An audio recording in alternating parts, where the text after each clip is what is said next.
माजी मुख्यमंत्री आणि सध्याचे उपमुख्यमंत्री एकनाथ शिंदे नाराज आहेत, दरे गावात गेल्याची माहिती येत नाही. मला कोणती पडत असं आहे. एक म्हण आहे मराठीत, तुझं माझं जमेना न तुझ्या वाचून करमेना. काही नाराजी काढून पुन्हा काही पदरात मिळेल एवढाच आता विषय राहिलेला आहे. एकूणच बिचारा आमच्या शिंदे साहेबांची स्थिती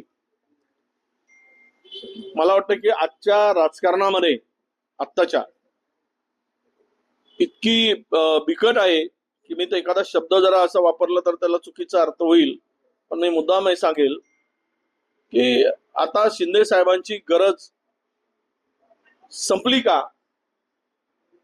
आणि त्यांना कदाचित ते बाजूला व्हावेत. आणि मला भीती वाटते, मी एक पुन्हा पुढचं स्टेटमेंट करतोय की आता उद्धवजींना संपवून शिंदेजींना आणलं, शिंदेजींना संपवून उद्या नवीन एक उदय पुढे येईल. तो उदय कुठला असेल त्याला पुढे आणण्याचा प्रयत्न होईल. ही सुद्धा स्थिती महाराष्ट्रात येईल शिवसेनेच्या बाबतीत. उदय सावंत म्हणायचंय का तुम्हाला? मला वाटतं की उद्याचा शिवसेनेचा नवा उदय तिसरा तो तुम्हाला दिसेल, ही शक्यता सुद्धा नाकारता येत नाही.